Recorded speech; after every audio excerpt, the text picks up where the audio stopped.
Hello my dear students. So let's start with our next topic, which is example number 7.1. First numerical of this chapter. I am reading the question, pay attention. A light bulb is rated at 100 watt for a 220 volt supply. That means you are having a bulb और वो जो bulb है वो 100 watt power का है, and this bulb is connected to a supply of a 220 volt, which is the RMS value of your voltage. ये question में, ये चैप्टर में जितने भी आपको वोल्टेजेस दिए हैं, all the voltages are RMS. ठीक है. Find a the resistance of the bulb. हमें बल्ब का रेजिस्टेंस फाइंड करना है. सो फॉर्मूला पता है कि power P is equal to V square RMS into R. ठीक है. सो इसमें से अगर मैं power P is equal to V square by R, ये हमारा फॉर्मूला है. सो इसमें अगर मुझे रेजिस्टेंस फाइंड करना है, so resistance R is equal to V square RMS by P. So resistance R is equal to VRMS का square, मतलब 220 का square by power 100. It will give you 484 ohms. अब इसमें आगे क्या फाइंड करना है? B portion. The peak voltage of the source. What is the meaning of peak voltage? Peak voltage means maximum voltage. We know the formula V maximum is equal to VRMS is equal to VM by √2. ये formula हमने last theory में देखा था. VRMS is equal to VM by √2. That's why VM is equal to VRMS into √2. So VM is equal to VRMS. VRMS is 220 into √2. इसको जब solve करोगे तो आपको आंसर मिल गया 311 volt, which is the maximum value of your voltage. The RMS current through the bulb. Bulb में से कितना RMS करंट पास होगा? सो ओम्स लॉ अप्लाई करो. V is equal to IR. VRMS is equal to IRMS into R. ठीक है. चलो, तो हमें यहां पे फाइंड करना है RMS करंट. देखो, ये फॉर्मूला को आप ऐसे भी लिख सकते हो. देखो, यहां पे अगर ये फॉर्मूला अप्लाई करूं, VRMS की जगह VM बाय √2 और IRMS की जगह भी क्या लिख सकता हूं? IM by √2 into R. √2 cancel हो जाएगा, ये VM IM बचेगा. सो फॉर्मूला क्या बनेगा? VM is equal to IM into R. तो ये चैप्टर में जो ओम्स लॉ है, this Ohm's law has two forms. One, the same Ohm law you can write for the RMS values, V is equal to IR, and the same ohm law you can write for the maximum values. V maximum is equal to I maximum into R. But in this numerical, in the particular numerical, we need to find IRMS. So we have used the RMS form of Ohm's law. ठीक है. अब VRMS की value क्या दे रखी है? 220. IRMS की value क्या देखिए, वो तो हमें फाइंड करनी है. एंड द रेजिस्टेंस जो हमने फाइंड किया था 484. So IRMS is equal to 0.450 ampere. ठीक है. देखो, VRMS को बुक में क्या लिखा था? ऐसे भी लिख सकते हैं और ऐसे भी लिख सकते हैं. टेक्स्ट बुक वाले सिर्फ V लिखते हैं. जहां पे कैपिटल V है, समझ लेना है वो VRMS है, और IRMS को I लिखते हैं वो लोग. ठीक है. बट हम अच्छे से समझ में आए इसलिए मैं ऐसे ही लिखूंगा. This will helpful for you to understand the terms. चलो, तो यहां पे हमारा 7.1 न्यूमेरिकल कंप्लीट होता है. Now let's see the representation of AC current end voltage bye rotating vectors. Rotating vectors जिसको फेजर्स भी बोलते हैं. Now onwards, all the relation between voltage and current. अब वोल्टेज और करंट के बीच के जो रिलेशन है वो रिलेशन को आपको एक ग्राफ से एक्सप्लेन करने हैं, and in that graph you have to put some rotating vectors which are known as the phasors. That means now onwards you will learn another method which gives us the relation between voltage and current by using phasors. ठीक है, phasors extremely important है ना? क्यों? जब भी ये question 4-4 marks में आते हैं आपको हर एक में फेजर ड्रॉ करना ही पड़ेगा। देखो प्रीवियस लेक्चर में हमने फेजर नहीं ड्रॉ किया था, क्यों? क्योंकि वो जो प्रीवियस थियरी का फेजर है वो यहाँ पे, हर थियरी में एक फेजर आएगा ही आएगा। So what is the phasor? चलो right now consider our one and only case कि जिसमें एक रेजिस्टेंस था, AC supply which is connected to resistor, ready? चलो, सो यहां पे हमने देखा था कि when there is only resistance in the circuit, voltage क्या था? V is equal to Vm sin omega t, और करंट क्या था? I is equal to Im sin omega t, ready? तो ये हो गया Vm sin ओमेगा टी, एक हो गया Im sin omega T, ready? When there is only resistors connected with the AC supply we are having this type of relation, हमें ऐसे relation मिले थे। Now when we see clearly, when we analyse this relation, we can say both voltage and current are in the same phase, they depends upon the same function. That's why हमने यहां पे graph भी plot किया था कि voltage को अगर ऐसे रिप्रेजेंट करेंगे तो मे बी करंट को ऐसे रिप्रेजेंट करेंगे। ये अब तुम्हारा वोल्टेज की मैक्सिमम वैल्यू है और ये तुम्हारे करंट की मैक्सिमम वैल्यू है, ठीक है? सो ये जो डायग्राम है ये तो कंपलसरी है ही, but in extra of it you have to draw a phasor diagrams. So let's understand what is phasor. To draw the phasor you have to first draw this kind of plane. We can say this is our x axis, this is our y axis. Ready? You can draw, you have to draw first the voltage phasor. अब कहाँ draw करना है ये voltage phasor? कहीं पर भी आपको जहां अच्छा लगता है वहां ओरिजिन से ये वोल्टेज का फेजर आप ड्रॉ कर सकते हो.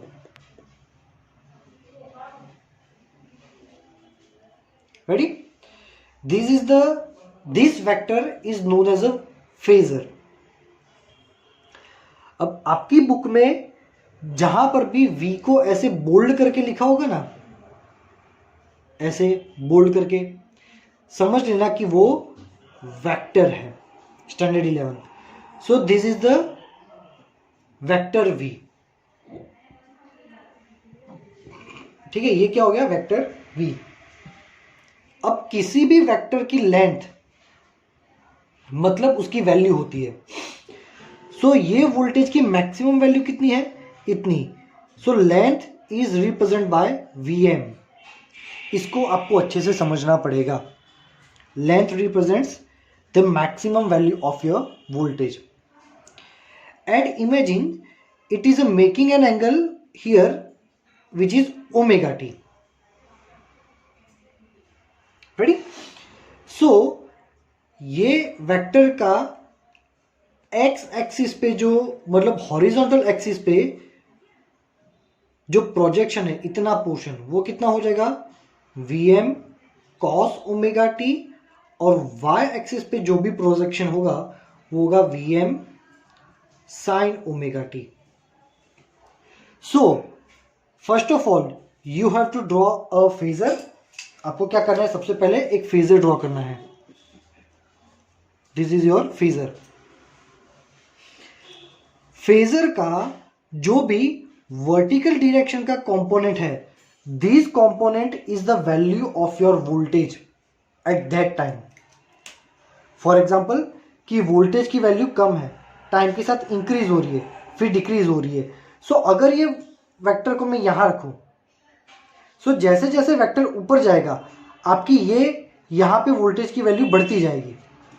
इमेजिन करो कि ये जो वेक्टर है अभी यहां पे है, ये वेक्टर इमेजिन करो कि अभी यहां पे है, तो ऑब्वियसली उसका Vm sin ओमेगा टी छोटा होगा।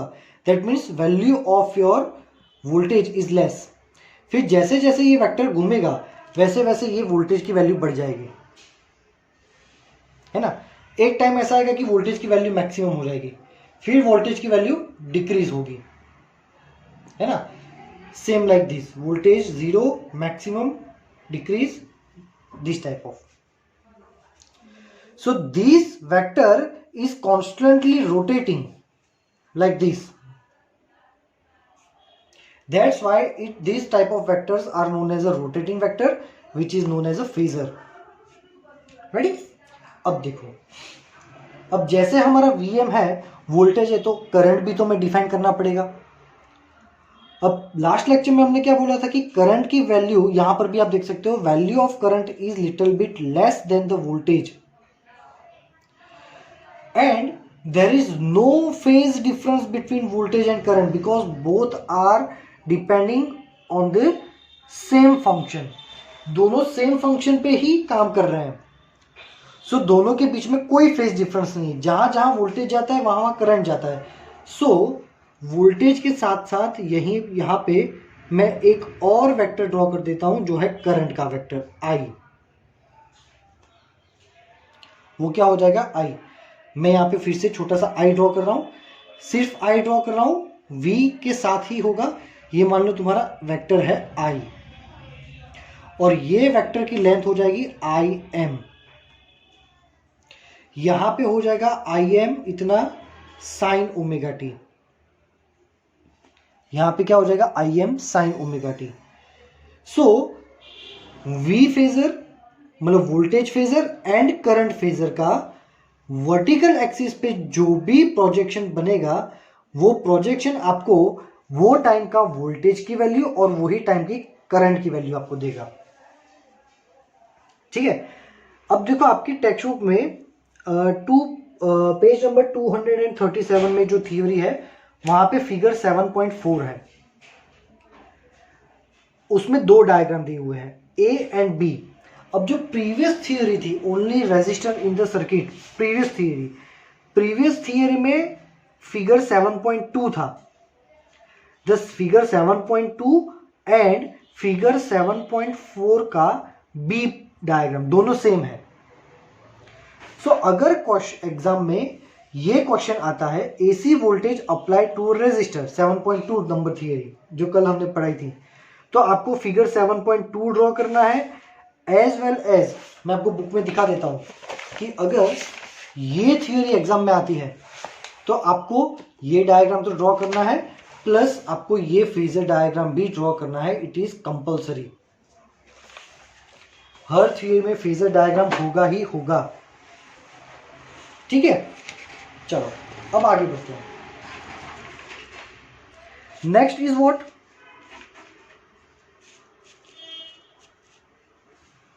next is another theory, AC voltage applied to an inductor।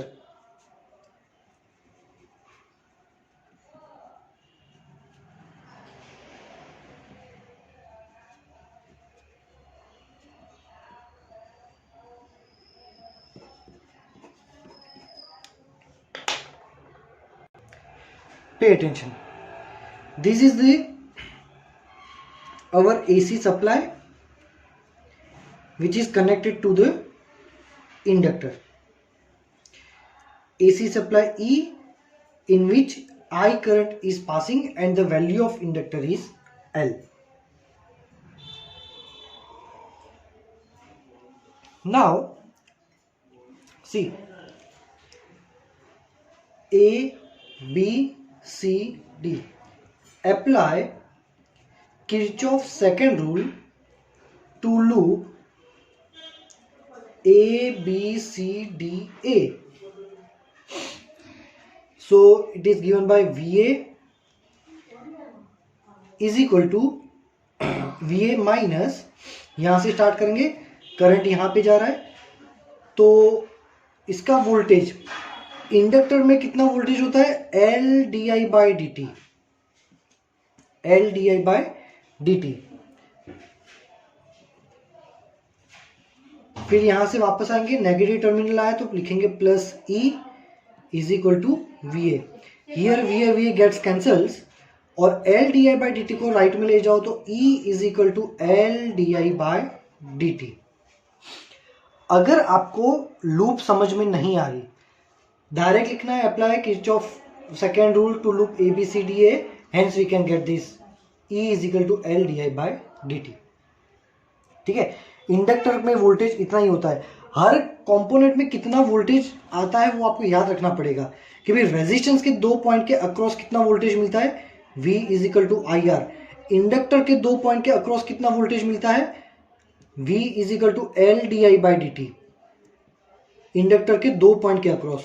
और कैपेसिटर के 2 पॉइंट के अक्रॉस कितना वोल्टेज मिलता है, so V is equal to Q by C.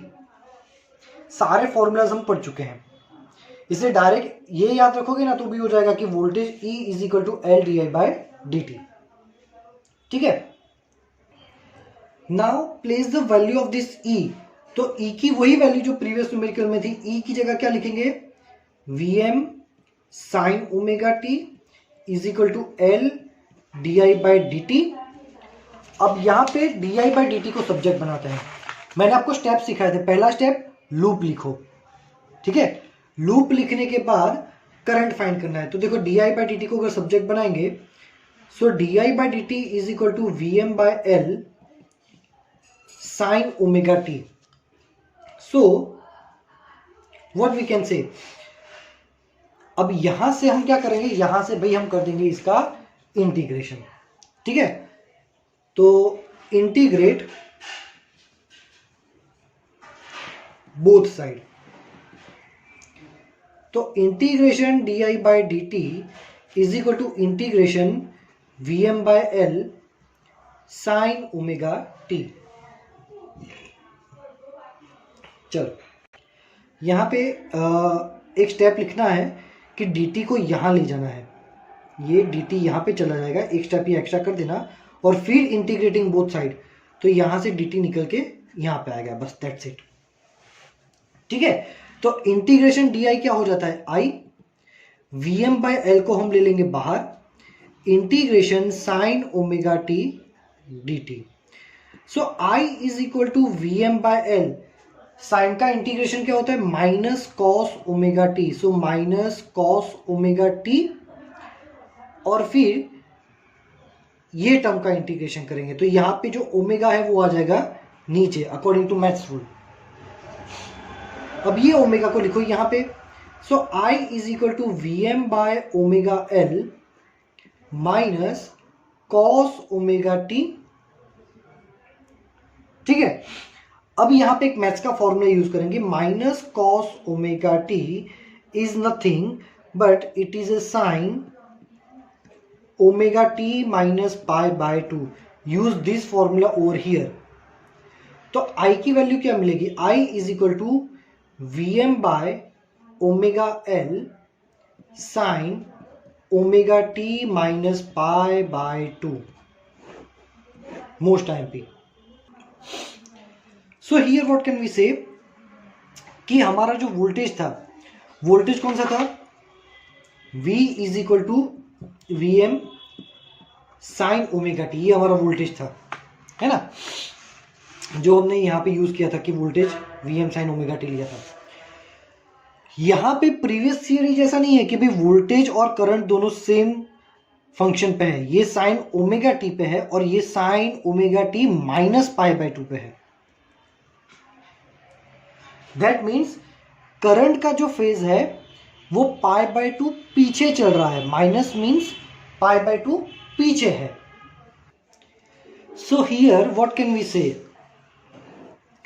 When there is only inductor in the circuit which is connected to AC supply, then current lags the voltage by pi by 2. तो voltage की comparison में current pi by 2 जितना पीछे चल रहा है।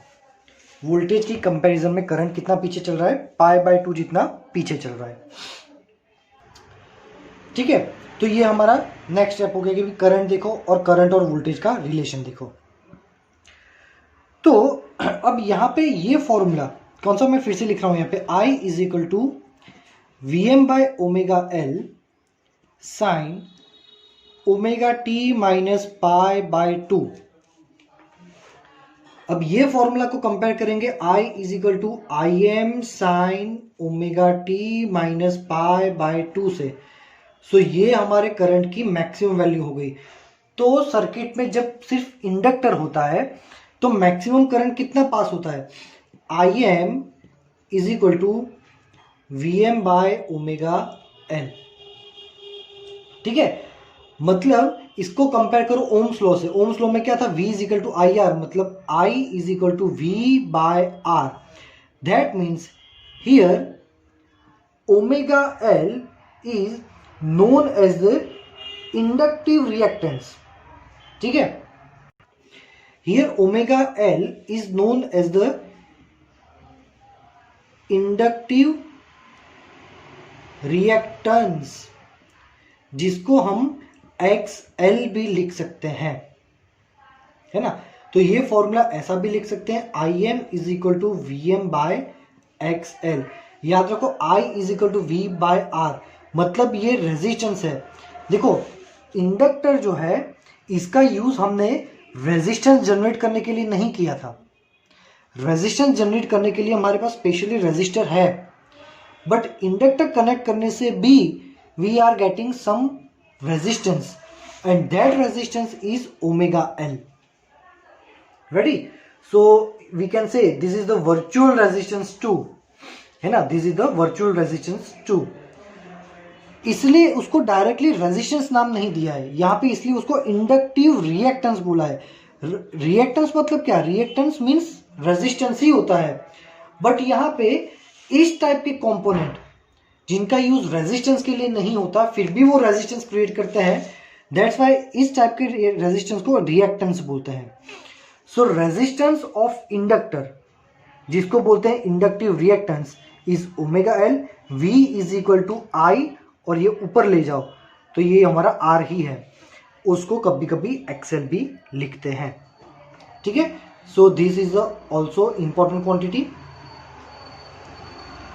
अब voltage और करंट के रिलेशन हमें मिल गया कि भी वोल्टेज और करंट के बीच में पाई बाय 2 जितना डिफरेंस है। तो हम दोनों डायग्राम को समझेंगे। पहले देखते हैं फिगर 7.6 में जो B है वो डायग्राम। याद रखना है कि सर्किट में सिर्फ इंडक्टर है, then current lags the voltage. Current voltage से पाई बाय 2 जितना पीछे चल रहा है ना।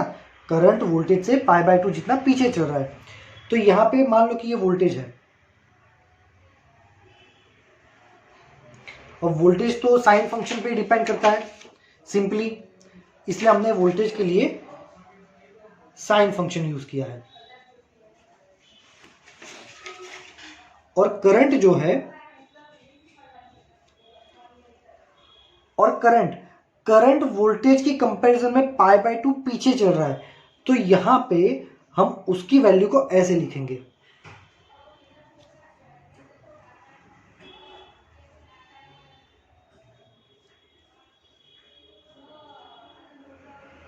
ठीक है, ये पाई बाय 2 जितना डिफरेंस है दोनों में।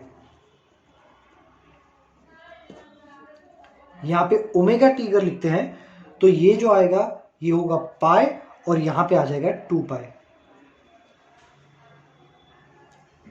There is a phase difference between voltage and current. अब सेम थिंग को हमें फेजर डायग्राम से भी एक्सप्लेन करना है। So let's draw the phasor diagram. सबसे पहले हम ड्रॉ करेंगे यहाँ पे वोल्टेज V वेक्टर, बट हमें क्या पता है कि करंट वोल्टेज से पीछे चल रहा है। Current lags voltage by pi by 2, current पीछे चल रहा है, इसलिए यहां पे हम I को लिखेंगे यहां ऐसे, this is the I vector. ठीक है, चलो। सो ये हो गया आपका सिंपली फेजर डायग्राम। ये 90 का एंगल बनाना है क्योंकि पाई बाय 2 पीछे चल रहा है ना। ओके, अब यहां पे हम क्या करेंगे, यहां पे देखो कि करंट जो है, करंट उसकी मैक्सिमम वैल्यू पे पहुंच तो रहा है, बट वोल्टेज के बाद, पहले वोल्टेज पहुंच जाएगा, थोड़े टाइम के बाद करंट उसकी मैक्सिमम वैल्यू पे पहुंचेगा, क्योंकि दोनों में के बीच में फेज डिफरेंस है। सो कितनी देर बाद पहुंचेगा? So here phase difference is pi by 2, hence the time difference is t by 4। पहले ये पहुंचेगा, उसके t by 4 टाइम के बाद करंट उसकी मैक्सिमम वैल्यू पे पहुंचेगा, है ना।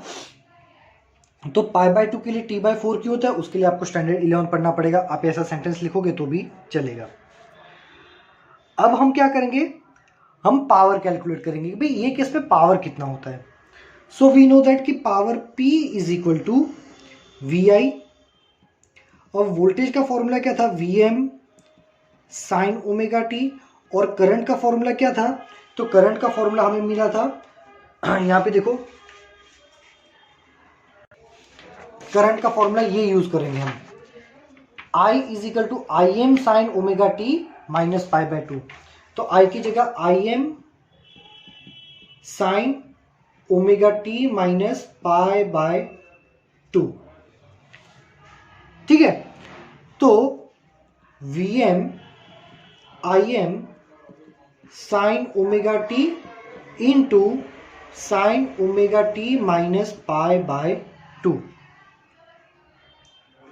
ठीक है, अब sine omega T minus pi by 2, तो अब आगे ही हमने बताया था कि sine omega T minus pi by 2 क्या होता है, माइनस कॉस ओमेगा टी। तो यहां पे लिख दो minus cos omega T. So power P is equal to VM IM sine omega T और माइनस कॉस ओमेगा टी। अब इसको जब सॉल्व करोगे, साइन A कॉस A वाला फॉर्मूला, मैथ्स का फॉर्मूला लगाओगे, तो डायरेक्टली आपको आंसर मिलेगा minus VM IM sine 2 omega T by 2। ठीक है, ये मैथ्स का फॉर्मूला है, sine A cos A sine 2A by 2। ठीक है, सो यहां पे मुझे मिल गया इंस्टेंटेनियस पावर। कोई पर्टिकुलर टाइम पे कितना पावर होगा, वो इंस्टेंटेनियस पावर। बट मुझे क्या फाइंड करना है, मुझे फाइंड करना है average power. So average power के लिए ये जो फॉर्मूला है उसका करेंगे हम average. So power P minus VM IM by 2 and sine 2 omega T का एवरेज। अगेन आपको डायरेक्ट लिखना है कि we know that average of sine 2 omega T is 0। इसका एवरेज क्या होता है, 0। 0 इंटू दिस 0। सो सर्किट में जब सिर्फ इंडक्टर होता है तो तुम्हारा टोटल पावर होता है 0। ठीक है, कंपेयर टू प्रीवियस थियरी कि भाई ओनली रेजिस्टेंस था जब सर्किट में, तब हमें एवरेज पावर मिल रहा था। यहां पे हमें एवरेज पावर नहीं मिलता है। So when there is only inductor in the circuit, there is no power loss in the circuit. ठीक है, तो आज के लेक्चर में यहीं तक रखते हैं। ये थियरी आपको अच्छे से लिखनी है, टेक्स्ट बुक में अच्छे से पढ़ लेना। If you are having any doubt you can ask me in the message section. Thank you very much my dear students.